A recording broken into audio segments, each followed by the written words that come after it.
হ্যাঁ জানি এটা কন্ট্রোভার্সিয়াল টপিক, কে জিতবে অ্যাভেঞ্জার্স নাকি এক্সম্যান। ভেবে উত্তর দেওয়ার আগে যেহেতু আমরা কেউ সুপার হিরোও না এবং কি মিউট্যান্টও না, আর তাই আমরা যারা মিউট্যান্টকে ফলো করি মিউট্যান্টকে বেশি পছন্দ করি তারা বলবে এক্সম্যান জিতবে, আর যারা নর্মালি সুপার হিরোকে পছন্দ করি সুপার হিরো ফ্যান তারা বলবে অ্যাভেঞ্জার্সরা জিতবে। আর তাই আজকের এই ভিডিওতে আলোচনা করে নেবো যে যদি অ্যাভেঞ্জার্স আর এক্সম্যানের মধ্যে লড়াই হয় তাহলে কে জিতবে। এখানে কিন্তু অ্যাভেঞ্জার্স বলতে টোটাল অ্যাভেঞ্জার্স নয়, এখানে আমি জাস্ট অরিজিনাল 6 অ্যাভেঞ্জার্স দিয়ে নেবো, কারণ এন্ড গেমে দেখানো যত অ্যাভেঞ্জার্স আছে সবাইকে নিয়ে নিলে এই ভিডিও অনেক লম্বা হয়ে যাবে। আর তাই এই ভিডিওতে আমি জাস্ট অরিজিনাল 6 অ্যাভেঞ্জার্স দিয়ে করব। পরবর্তীতে যদি এই ভিডিওটা তোমাদের ভালো লাগে তাহলে অবশ্যই কমেন্ট তো তোমরা করবেই, আর তারপরে এই লিস্টটাও আমি অনেক বাড়িয়ে নিয়ে যাব, তো সেই সবই আলোচনা হবে। তো চলো শুরু করি। আচ্ছা, এটা যেহেতু কন্ট্রোভার্সিয়াল টপিক তাই সবার মত কিন্তু মিলবে না, আর যেহেতু সবার মত মিলবে না তাই কমেন্ট বক্সে বুঝতে পারছো, আর তাই সেসব না করে তোমরা তোমাদের ওপিনিয়ন তোমাদের মতামত অবশ্যই কমেন্টে করবে, সেইগুলো নিয়ে পরবর্তীতে কখনো আলোচনা করা যাবে। এবার কথা হচ্ছে এক্সম্যান আর অ্যাভেঞ্জার্সরা কি সত্যিই মারামারি করবে, তারা কি কখনো মারামারি করেছে?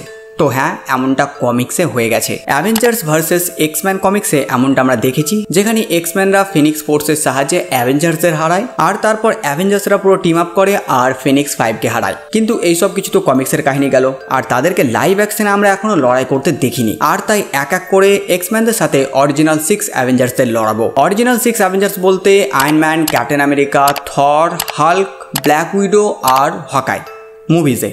কিন্তু কমিক্সে একটু আলাদা ছিল, কমিক্সে 6 অ্যাভেঞ্জার্স ছিল, অরিজিনাল 6 অ্যাভেঞ্জার্স ছিল Captain America, Iron Man, Thor, Hulk, Antman আর দ্য ওয়াস্প। এবার কিছু সময় আগে আমরা যে এক্সম্যান 97 দেখলাম, সেখানে আমরা magneto, omega level mutant magneto যে পাওয়ার দেখলাম, সেটা দেখে এটা বলা যায় যে এ অনেক সহজে অ্যাভেঞ্জার্সদের প্রায় হারিয়ে দিতে পারে একাই। কিন্তু এই লড়াইটা ওয়ান্ডা ভার্সেস ইলুমিনাটির মতন অতটা সহজে হবে না, ভালো টক্কর চলবে, ভালো ফাইট হবে, যেটা দেখতে অবশ্যই খুব ভালো লাগবে। ম্যাগনেটো আর চার্লসের পক্ষে অ্যাভেঞ্জার্সদের হারানো প্রায় সম্ভব, তাদের পক্ষে ট্রাভেল হতে পারে একমাত্র হাল্ককে কন্ট্রোল করা, হাল্ককে কাবু করা তাদের কাছে সবথেকে বড় বিপদ হতে পারে। তাছাড়া বাকি 5 জনকে কাবু করা, তাদেরকে হারানো আমার মতে চার্লস ও ম্যাগনেটোর পক্ষে খুব একটা কষ্টকর তো হবে না, কারণ কোনো মেটালি হাল্ককে কাবু করতে পারবে না। আর চার্লস যদি হাল্কের ব্রেনকে কাবু করতে চায় তাহলে এটা তার জন্যই প্রবলেম হয়ে যেতে পারে, কারণ হাল্ককে কাবু করা তাও ব্রেনের দিক থেকে মেন্টালি প্রবলেম তো পড়বেই চার্লসের পক্ষে।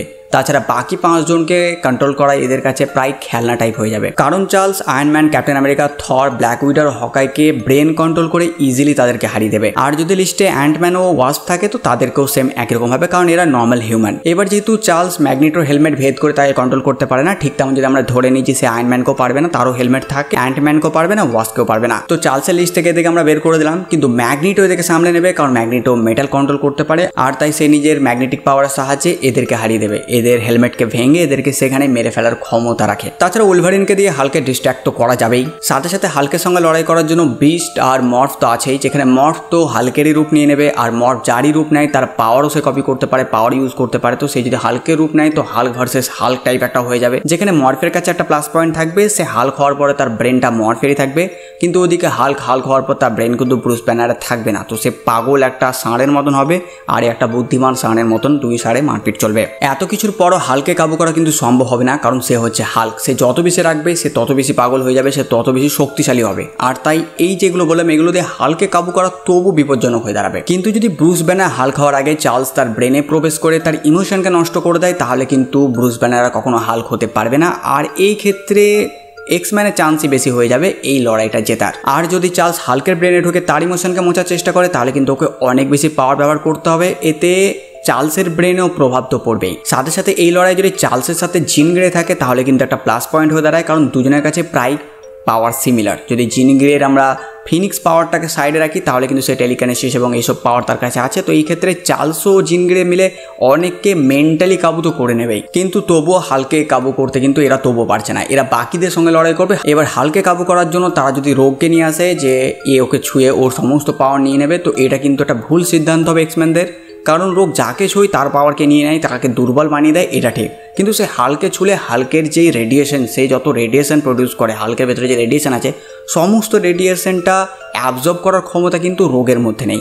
তো তো সেই ক্ষেত্রে এটা ভুল ডিসিশন হবে এবং রোগ মারা যেতেও পারে, মারা না গেলেও অনেক বেশি অসুস্থ হয়ে যাবে হাল্কের পুরো গামা রেডিয়েশনকে অ্যাবজর্ব করতে করতে। এবার যদি এক্সম্যান মুভিতে দেখানো মিউট্যান্টদের সঙ্গে এদের লড়াই করে তাহলে কিন্তু চার্লস ও ম্যাগনিটো উভয়ের পক্ষেই কিন্তু মুশকিল হয়ে দাঁড়াবে এদেরকে আটকানো, হাল্ক ও থরকে আটকানো মুশকিল হয়ে দাঁড়াবে এদের জন্য। আর যদি ইনফিনিটি ওয়ারের থর আর র্যাগনারকের হাল্ক থাকে তাহলে ব্যাপারটা তো একদমই উল্টে যাবে। কিন্তু হ্যাঁ, এই লড়াই থেকে যদি চার্লস সরে যায় তাহলে ম্যাগনিটো, গ্যাম্বিট, উলভারিন, বিস্ট, স্ট্রম, সাইক্লপ আর রোগের সাথে অ্যাভেঞ্জার্সের লড়াই দেখতে কিন্তু মজাই লাগবে। বিশপ থরের বিদ্যুৎ আর আয়রন ম্যানের রিপালসারকে তো অনেক ইজিলি অ্যাবজর্ব করে নেবে। সাথে সাথে বিস্ট আয়রন ম্যানের স্যুটকে ড্যামেজ ও শাটডাউন করার ক্ষমতা রাখে, কারণ সে হচ্ছে একজন সায়েন্টিস্ট, তো কি করে বন্ধ করতে হয় সে জানে। আর বিস্ট হয়ে গেলে সে তো একটা খ্যাপাসারই ধরে রাখতে পারে, এক্সম্যানদের খ্যাপাসার, তো সে এটা করতে পারে। আর স্ট্রমের সঙ্গে থরের একটা লড়াই হবে যেখানে স্ট্রম আবহাওয়াকে কন্ট্রোল করতে পারে কিন্তু থর তো আবহাওয়া বানাতে পারে, তাই দুজনে বিদ্যুৎ ছুড়ে ছুড়ে মারপিট করবে, যেটা স্ক্রিনে দেখতে সত্যি মজা লাগবে। আর সিটি তো পড়বেই যদি সিনেমা হলে এরকম কোনো সিন তৈরি করে। এমনকি রোগ গিয়ে স্টিভ, টনি, নাতাশো ও হকায়ের পাওয়ারকে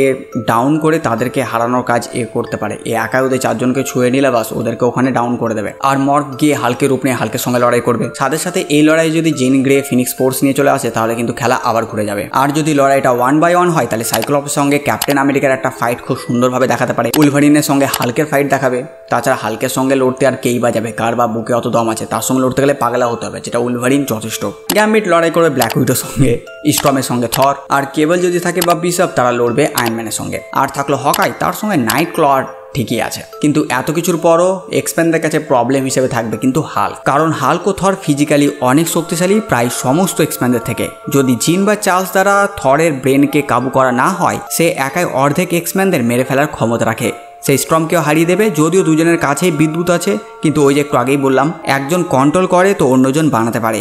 এছাড়া থর যে কোনো ব্লাস্টকে সার্ভাইভ করে নিতে পারবে, যেটা কিন্তু স্ট্রম পারবে না। এমনকি একটি গুলি গিয়ে যদি স্ট্রমের বুকে লাগে স্ট্রম কিন্তু মারা যাবে, থরের ক্ষেত্রে কিন্তু ব্যাপারটা নয়, কোনো গুলি থরকে মারতে পারে না। আর এইদিকে যদি রোগ গিয়ে হাল্কের গামাকে অ্যাবজর্ব করতে শুরু করে সে 60%-এর ওপরে যেতেই পারবে না। এটা অফিসিয়ালি ডেটা, মানে হাল্কের সমস্ত গামা রেডিয়েশনের পাওয়ারকে অ্যাবজর্ব করার ক্ষমতা কিন্তু রোগের মধ্যে নেই। আর যেখানে হাল্কে থামাতে টনিকে হাল্ক বাস্টার নিয়ে আসতে হয়েছিল, সাথে সাথে অত ড্যামেজ নিয়েছিল হাল্ক বাস্টার, সেই হাল্কে থামাতে এক্সম্যানদের কেই বা আছে সেটা কিন্তু ভাবার বিষয়। আয়রন ম্যান যদি মিসাইল দিয়ে আক্রমণ করে, যেমন সে আয়রন ম্যান 1 মুভিতে ট্যাঙ্কটি ওড়াবার জন্য করেছিল, সেই মিসাইল যদি সে গ্যাম্বিট ও সাইক্লপের দিকে ছোড়ে তারা কিন্তু এই মিসাইল থেকে সার্ভাইভ করতে পারবে না। কিন্তু যদি এই ব্যাটেলে ওমেগা লেভেল স্ট্রম, ম্যাগনিটো আর উলভারিন আসে তাহলে আবার খেলা এক্সম্যানদের দিকেই ঘুরে যাবে, কারণ ওমেগা স্ট্রম থরকে প্রায় হারিয়ে ফেলতে পারে। আর তাই বিভিন্ন রকম ভাবে ভাবলে এই খেলা কিন্তু ঘুরতে থাকবে। তোমরা তোমাদের মতামত অবশ্যই কমেন্টে দাও যে কে জিততে পারে এই লড়াইয়ে আর কেনই বা জিতবে। একটা বিস্তারিত তোমরা নিজেদের মতামত দিতে পারো, সেগুলো আমি পড়বার পরবর্তীতে কোনো না কোনো ভিডিওতে সেগুলো নিয়ে আলোচনা অবশ্যই হবে